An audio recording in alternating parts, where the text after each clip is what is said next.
اللہ الرحمن الرحیم نحمدہ ونصلی ونسلم علی رسولہ الکریم اما بعد فاعوذ باللہ من الشیطان الرجیم بسم اللہ الرحمن الرحیم لقد کان لکم فی رسول اللہ اسوۃ حسنہ لمن کان یرجو اللہ والیوم الآخر وذکر اللہ کثیرا صدق اللہ العظیم وصدق رسولہ النبی الکریم وَنَحْنُ عَلَى ذَلِكَ لَمِنَ الشَّاهِدِينَ وَالشَّاكِرِينَ وَالْحَمْدُ لِلَّهِ رَبِّ الْعَالَمِينَ۔ محترم حضرات ناظرین و سامعین، ایک مدت کے بعد آج ہم دوبارہ تحریک عظمت اسلام کے اس پلیٹ فارم سے آپ سے مخاطب ہیں۔ درمیان میں کچھ یہ سلسلہ منقطع ہو گیا تھا، آئندہ انشاءاللہ ہم کوشش کریں گے کہ یہ سلسلہ منقطع نہ ہو۔ تحریک عظمت اسلام کا کام دعوت و تبلیغ کا کام ہے۔ ہمارے ارباب فکر و نظر جس چیز کو صحیح سمجھتے ہیں وہ آپ کے سامنے رکھ دیتے ہیں۔ اب یہ آپ کا کام ہے کہ اپنے فہم دین کی روشنی میں اس کو دیکھیں اور پھر اس پر ہمارے ساتھ تعاون کریں، اور اگر آپ سمجھتے ہیں کہ ہماری کسی چیز میں اصلاح کی ضرورت ہے تو ضرور ہمیں اس سے متنبہ فرمائیں۔ ہمارے ہاں کبھی ایسا کوئی سخت قسم کا ریجڈ قسم کا کوئی موقف ایسا نہیں اختیار کیا گیا کہ جس کے بارے میں ہم یہ سمجھتے ہوں کہ ہماری رائے جو ہے وہ حرف آخر ہے۔ ہم یہ سمجھتے ہیں کہ جو کچھ قرآن و حدیث سے بات ہماری سمجھ میں آتی ہے ہم وہ آپ کے سامنے رکھ دیتے ہیں، لیکن ظاہر ہے کہ اللہ کے رسول کے بعد وحی کا سلسلہ تو ختم ہو گیا۔ اب ہر شخص جو ہے وہ اپنی فہم و بصیرت کے مطابق جو ہے وہ اپنی بات کہے گا۔ ہر شخص کو اختیار ہے کہ وہ اپنے فہم کے مطابق اور اپنے مطالعے کے مطابق اس کا جائزہ لے۔ یہ آیت مبارکہ جو میں نے آپ کے سامنے ابھی پڑھی، لقد کان لکم فی رسول اللہ اسوۃ حسنہ، مشہور ترین آیت ہے سیرت نبوی کے باب میں۔ شاید ہر شخص کو ابھی آیت مبارکہ زبانی یاد ہو گئی ہو، لیکن اس کا اگلا جو حصہ ہے اس کے بارے میں ہم اکثر جو ہے وہ بات یہ فراموش کر دیتے ہیں کہ اللہ نے اس کے ساتھ 3 شرائط کا بھی ذکر کیا ہے۔ یعنی نبی کریم صلی اللہ علیہ وسلم کی سیرت تم سب کے لیے نمونہ عمل ہے، اس میں کوئی شک نہیں، لیکن اس کے ساتھ اللہ نے 3 باتوں کا ذکر کیا۔ لمن کان یرجو اللہ، وہ شخص جو اللہ سے اپنی امیدیں وابستہ کیے بیٹھے ہے، والیوم الآخر، اور جس کو آخرت کے دن کا یقین بھی ہے۔ لمن کان یرجو اللہ والیوم الآخر وذکر اللہ کثیرا، اور وہ اللہ کا ذکر بھی بڑی کثرت کے ساتھ کرتا ہے، یعنی ہر وقت اپنے اللہ کو یاد بھی رکھتا ہے۔ یہ 3 شرائط اگر اس کے اندر موجود ہیں تو پھر نبی کریم صلی اللہ علیہ وسلم کی سیرت کا نمونہ جو ہے وہ اس کے سامنے موجود ہے۔ علامہ سید سلیمان ندوی رحمۃ اللہ علیہ نے ہندوستان میں ایک شہر ہے مدراس، وہاں پر 8 خطبے کہے سیرت کے باب میں جو انتہائی شاہکار ہیں۔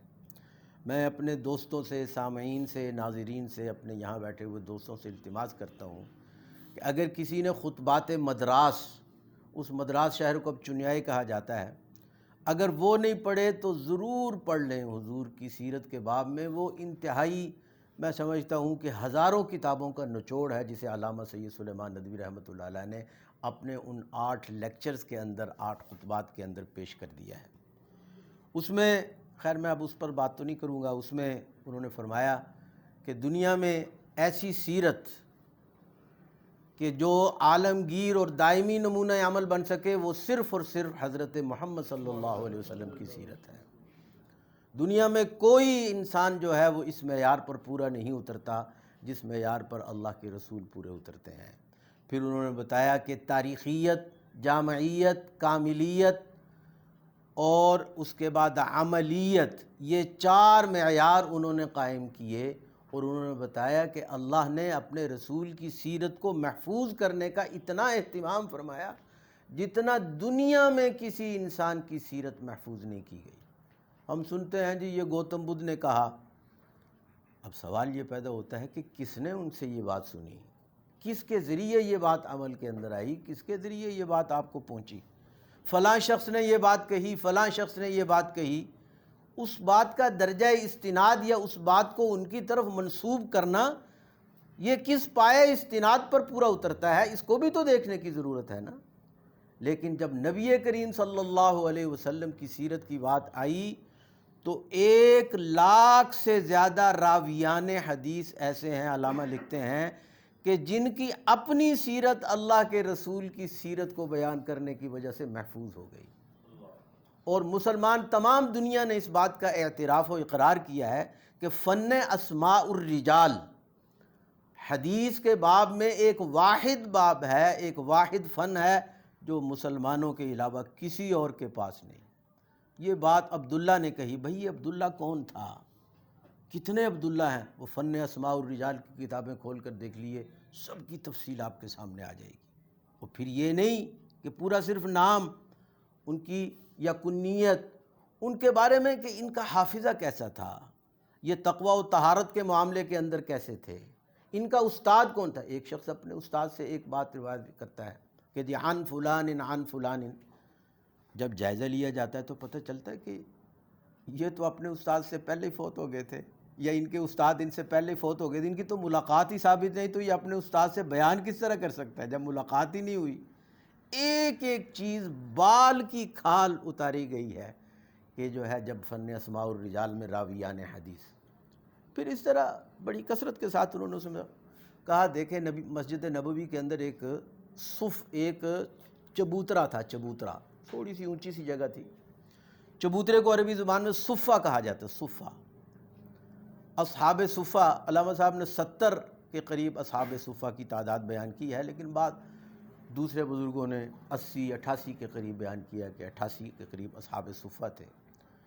یہ وہ درویش قسم کے لوگ تھے جو اس چبوترے کے اوپر پڑے رہتے، انہوں نے اپنی باریاں مقرر کی ہوئی تھیں، باری باری ایک شخص جنگل میں جاتا، لکڑیاں کاٹ کے لاتا، اور وہ انہیں بازار میں بیچ کے سارے بیچارے جو روکھی سوکھی ملتی کھا لیتے۔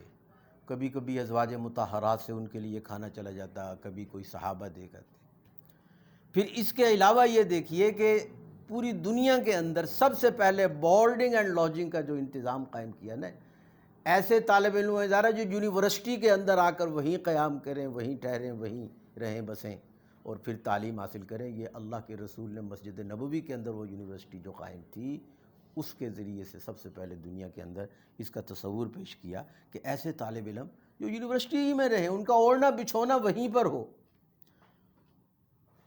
علامہ صاحب نے ایک بڑا خوبصورت لفظ لکھا کہ یہ وہ معتقد جاسوس تھے، یہ وہ معتقد جاسوس تھے جو ہر وقت نبی کریم صلی اللہ علیہ وسلم کی ہر جنبش لب کو دیکھتے رہتے تھے، حضور نے کیا فرمایا۔ 88 آدمی یا 100 آدمی جو ہیں وہ باقی راویان حدیث کو تو ابھی آپ چھوڑ دیجئے، صرف ان کی بات کیجئے، اصحاب صفہ کا ان کا کیا کام تھا؟ حضور کی زندگی کو محفوظ کرنا، حضور کی ایک ایک حرکت کو، ایک ایک سکون کو، ایک ایک جنبش لب کو محفوظ کرنا۔ حضور اس موقع پر کیا فرما رہے ہیں؟ حضور نے وضو کیسے کیا، حضور نے نماز کیسے پڑھی، کوئی بچہ روتا ہوا آیا، حضور نے کس طرح اپنا دست شفقت اس کے سر پر رکھا، یعنی یہ ساری باتیں ایک ایک آدمی۔ اب آپ دیکھیے کہ 88 آدمی اگر کسی شخص کے اوپر جو ہے وہ محفوظ، اس کے اوپر جو ہے وہ پوری طرح سے انہوں نے اپنے کیمرے فٹ کیے ہوئے ہیں، اور وہ دیکھ رہے ہیں کہ اس وقت حضور کیا فرما رہے ہیں، اس وقت حضور کیا فرما رہے ہیں، اس وقت حضور کیا فرما رہے ہیں، ایک ایک بات، ایک ایک نقل و حرکت کو وہ محفوظ کرتے چلے جا رہے ہیں۔ کس قدر اہتمام کیا اللہ نے اپنے نبی کی سیرت کو محفوظ کرنے کا۔ دنیا میں اس کی کوئی مثال پیش کی جا سکتی ہے؟ بڑے بڑے جو جلیل القدر انبیاء، ابھی ہم بات کر رہے تھے کہ جی اولو العزم 5 رسول ہیں، حضرت نوح علیہ السلام، حضرت ابراہیم علیہ السلام، حضرت موسیٰ علیہ السلام، حضرت عیسیٰ علیہ السلام، اور ہمارے پیارے نبی کریم صلی اللہ علیہ وسلم۔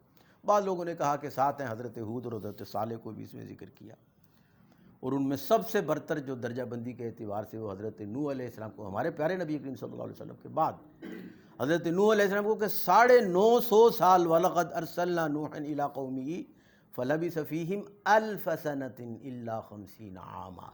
950 سال تبلیغ کرنا کتنے مضبوط اعصاب کی بات ہے۔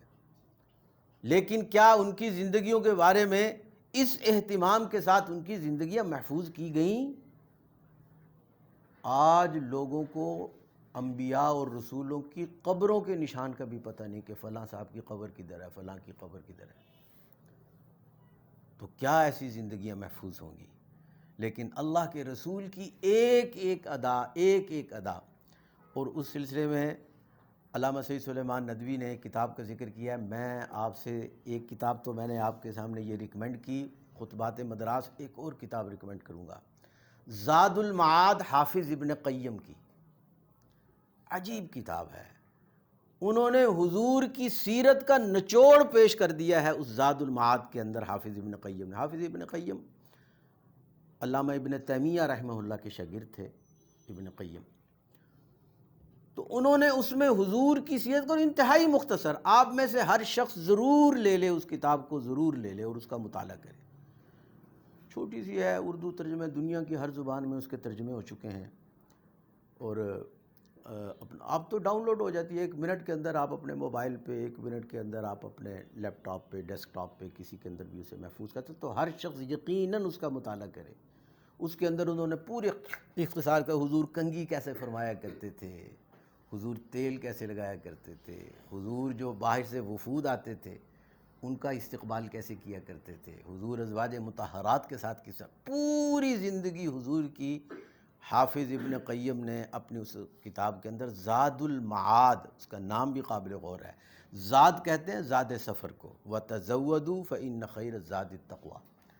ٹھیک ہے، جب سفر پہ چلو، سفر حج پر جاؤ تو اس کے لیے زاد راہ لے لو. ان لوگوں کا یہ طریقہ تھا کہ جب سفر حج پہ جاتے تو کہتے جی مانگتے ہوئے چلے جائیں گے، راستے میں ہر گاؤں میں جاتے مانگتے ہوئے جاتے، اپنے ساتھ کچھ لے کے اللہ کے ذمہ. یہ کوئی طریقہ نہیں ہے.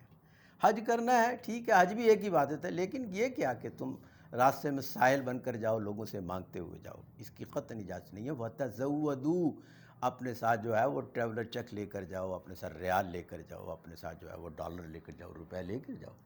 لیکن پھر اس کے ساتھ ایک اور بات بھی فرما دی، وَتَزَوَّدُوا فَإِنَّ خَيْرَ الزَّادِ التَّقْوَىٰ. جہاں یہ ساری چیزیں لوگے وہاں ایک اور چیز بھی اپنے ساتھ لے لینا، اور وہ ہے تقویٰ، اللہ کا خوف، اللہ کا خیال، اللہ کی اس بات کے اندر جو ہے. تو میں سیرت کے حوالے سے یہ بات عرض کر رہا تھا کہ اصل میں ہم سب لوگ نبی کریم صلی اللہ علیہ وسلم کی سیرت کو فراموش کیے بیٹھے ہیں.